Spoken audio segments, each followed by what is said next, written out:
জানেন কি লক্ষ্মী দেবী কেন জগন্নাথ দেবের রথ ভেঙে দিয়েছিলেন? প্রচলিত বিশ্বাস অনুসারে দাদা বলরাম ও বোন সুভদ্রার সঙ্গে রথে করে মাসির বাড়ি যাওয়ার আগের দিন জগন্নাথ দেব মহালক্ষ্মীকে বলে যান যে পরের দিনই তিনি ফিরে আসবেন।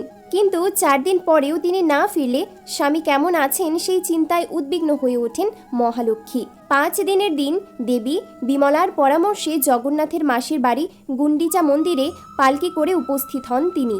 মহালক্ষ্মী আসছেন এই খবর পেয়েই গুন্ডিচা মন্দিরের দরজা বন্ধ করে দেন জগন্নাথ। এর ফলে মহালক্ষ্মী অত্যন্ত রেগে যান।